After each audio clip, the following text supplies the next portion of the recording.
Thanks for viewing today's Racing Digest How-Tos video series. This video is a perfect start for somebody who is new to today's Racing Digest and wants a quick overview of the race sheets, the layout, and how to get started using the race sheets immediately. For most people, the first time you see today's Racing Digest race sheet, you may begin to feel a little bit overwhelmed. But if you're committed to finding a better way to handicap, then hang in there. Because once you begin to use the race sheets, you'll find them much easier and more insightful than traditional handicapping products. To help you get started using the race sheets, I'm going to show you a quick overview and then a few key stats to help get you started right away. Now, today's Racing Digest race sheets are broken down into three different sections, and the top part of the race sheet is called the header. Now, inside the header, there is information at the top that is specific to this particular race. Below that, you'll find information that's specific to each horse, and then below that is the fractional chart, order of finish, and average times. In the middle of the race sheet is the race appraisal and horse comments. And finally, at the bottom of the race sheet is some great information on each of the horses and its connections, along with the digest exclusive data lines for up to the last 6 races for each of the horses running.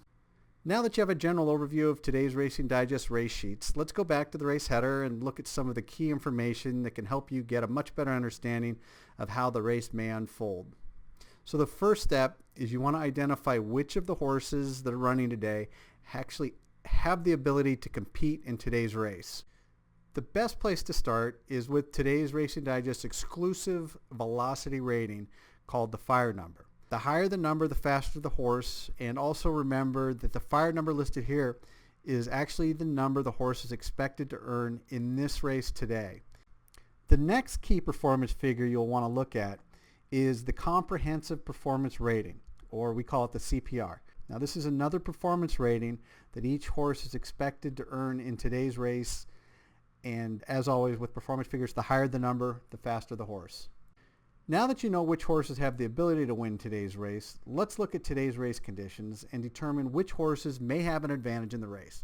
So the first step is to understand which running styles perform well in today's race, and then you want to know what the running style is for each of the horses. Now, to do this, first look at the track profile.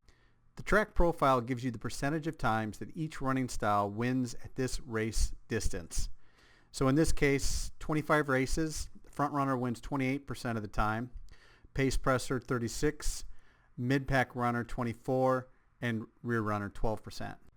Now compare those winning percentages to the running style for each horse, which can be found in the race header under the PR column. Next, we want to understand which horses can compete in today's class level. Today's Racing Digest makes handicapping changes in class levels easy. We've done this by using a simple number system assigned to the different race class levels, and bottom line, the higher the number, the more difficult the race. Let's learn how to determine which horses are moving up or down in class and by how much. First, what we need to do is find out what class level today's race is. In this case, the race level for today's race is a 155. To determine if a horse has recently been competitive at today's class level, look in the header under the RCL column. This shows you the highest class level at which this horse has been competitive at within the last 90 days. Also note if there's an X in the column, then this horse hasn't been competitive at any class level recently. Next, we want to determine what class levels each of the horses have run at in the past and how they performed at those levels.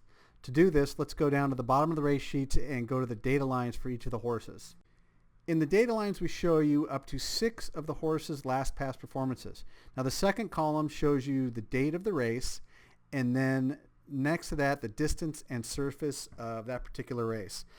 To find the class level for this race, we'll look under the RCL column, and then we want to find out the finish position for this particular race, which is right here.